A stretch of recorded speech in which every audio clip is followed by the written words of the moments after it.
Welcome back, everybody. Before we dive in, make sure to drop your thoughts and the lessons you took from the story in the comments. And remember to like and subscribe. Now let's get into it. In a dimly lit banquet hall on Auburn Street, just 2 nights before his wedding, Malik Carter watched his world unravel in slow motion. The air smelled like coconut oil and cologne. Someone's cousin was working overtime at the bar, pouring peach whiskey into plastic cups. Malik gripped his ginger ale, the ice clinking, his palms slick. He sat at a long table flanked by cousins and groomsmen, half listening to the laughter around him. Then Tiana, his bride-to-be, stood up. He saw her raise a flute of champagne, her tight braids glinting in the light, and lock eyes with her ex, Andre, across the room. "To the love of my life," she sang, voice bright. For a moment, everyone froze. Just the scrape of a chair, a cough, then a few nervous laughs. Someone even whistled. Tiana's laughter echoed, sharp and unbothered, like she was proud of the chaos she'd caused. "Just playing, y'all," she tossed out casually, a flimsy band-aid over a deep wound. Malik didn't look up. Not at Tiana, not at Andre, not at the faces that had all turned to see his reaction. He stared into his glass, knuckles white, chest hollow.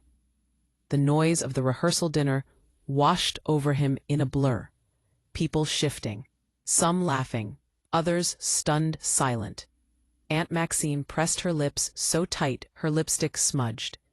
His father, who never showed emotion, just blinked at the wall and quietly asked someone to pass him his coat.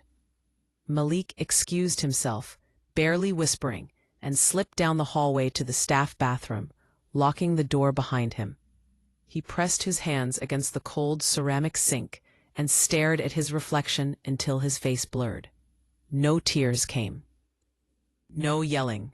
No dramatic outburst. Just numbness, heavy and strange, settling over him like Georgia humidity. You spend your life trying to be solid, Malik thought. The kind of man who remembers birthdays, who calls his grandma on Sundays. He'd believed that was enough. That stability was what Tiana wanted. They'd been together 3 years, met at a friend's Black History Month cookout in South Atlanta. Tiana had been in ripped jeans and Jordans, laughing too loud, teasing Malik for sipping his wine like it was expensive. She chased him hard at first. When he finally caught up, she started pulling away. He chalked it up to stress, to her job at the marketing firm, to wedding nerves. Now his mind replayed every moment, every harmless jab, every sharp look, every time she called him soft in front of friends. That night, Malik sent a single text. "I need space. I'll talk to you in the morning." She replied with a voice note, laughing. "You really about to ghost me over a joke? Babe, come on, don't be dramatic. I love you." He didn't answer. Instead, he packed a duffel, called the venue and caterer, and canceled everything, swallowing the fees. He left her dress bag untouched in the closet and slipped out before dawn, phone on silent, unwilling to hear the storm he knew was coming. Tiana didn't realize he was gone until late the next morning, when the florist called her instead of Malik. But texts came then. First frantic, then apologetic, then angry, then desperate. Photos of her crying, mascara running, captions like, "This isn't how it was supposed to go." He left her unread, drifting through the city like a ghost, vanishing into MARTA stations and hotel lobbies. For 3 days, he didn't check his phone. He didn't want to know what explosion he'd left behind. On the 3rd morning, curiosity won. He powered it on. It buzzed non-stop. 90 missed calls. 30 voicemails. Hundreds of texts, mostly from Tiana, but also from her maid of honor, his cousins, even his childhood friend Bryce. Some pleaded, some blamed him. One called him cruel. But one message stood out. From Tiana's older brother, Devin. "Bro, I saw your face that night. You did what you had to do. She took it too far. Don't let them make you second-guess it."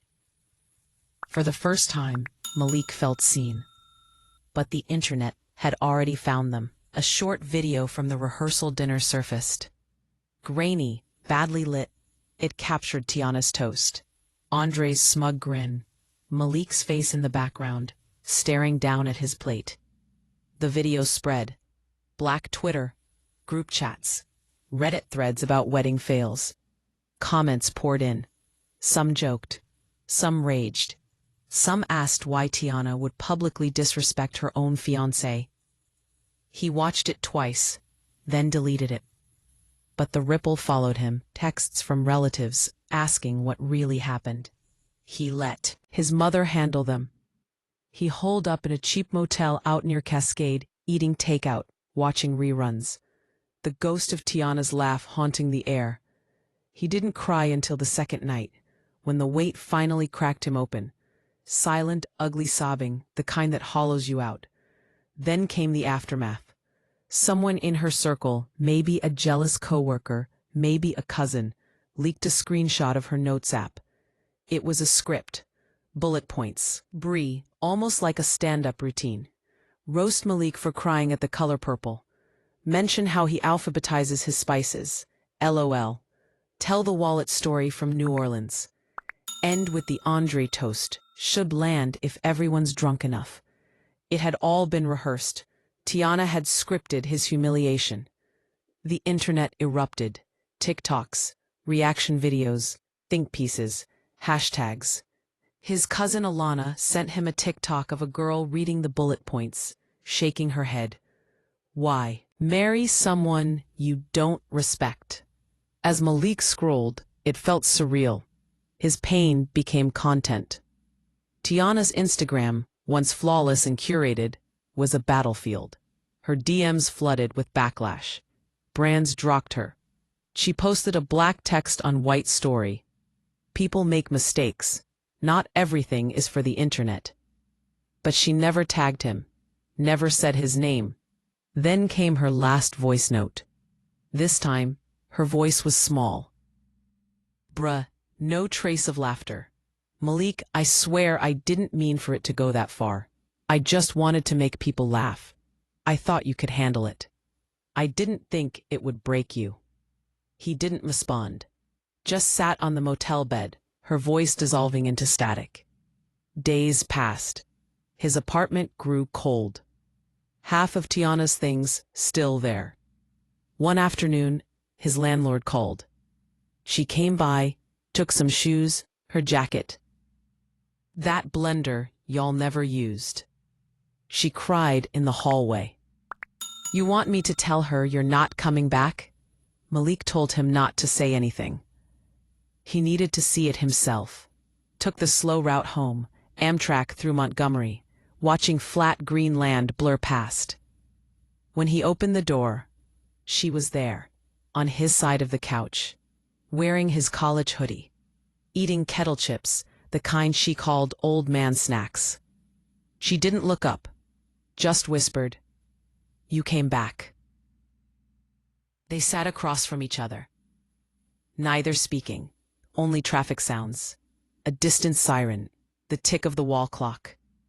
Then Malik finally said, "You raised a glass to another man and laughed when I didn't clap."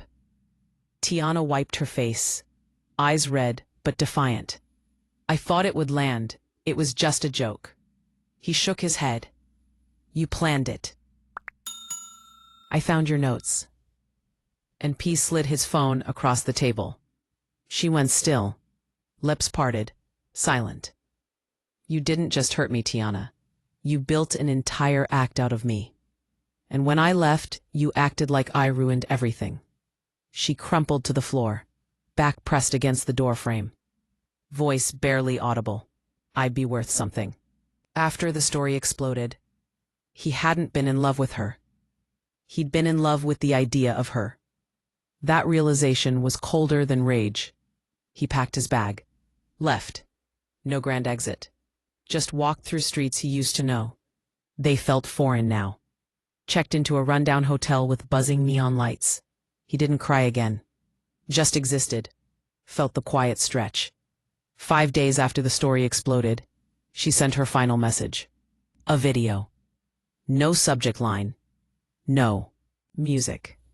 Just her, on their bed, wearing that ratty blue cardigan she always wore during thunderstorms. "This isn't a plea to get you back," she said. "I know I went too far. There's something I never told you. That week in June, when you were in Savannah helping your uncle, Andre came by. Nothing happened, but I wanted it to. He kissed me. I let him. I almost let it go further, but he stopped. Not me. I told myself it didn't count, but it did. I used that guilt for the toast. I needed to feel like I controlled something. I'm sorry. I'm so sorry." The video cut. No tears. Just defeat. Malik stared at the screen until it dimmed. The truth didn't enrage him. It just emptied him. He didn't reply. Weeks passed. Pain dulled into silence. He moved to a tiny apartment above a bookstore. Found peace in the quiet. One Saturday, at a Juneteenth festival. In Grant Park, he met a woman named Nia. She sold handmade candles. Gentle. Witty in a soft way. They talked about music. About what home meant. Malik didn't mention the wedding. Nia didn't ask. At night he wrote in a tattered notebook. Not about Tiana. About himself. Not vows. Not regrets. Just a record of what he'd survived. Tiana never reached out again. Rumors said she moved back in with her mom, deleted her socials, started over. Sometimes, on loud nights, Malik thought of her, of the version of love he clung to too tightly. But this story ends with him, alone on his tiny balcony, breathing easy. No grand new love, no dramatic closure, just the quiet knowledge that sometimes the only way to save yourself is to walk away. If this story moved you, please like, comment, and share. And don't forget to subscribe and hit the notification bell so you never miss a powerful story drop.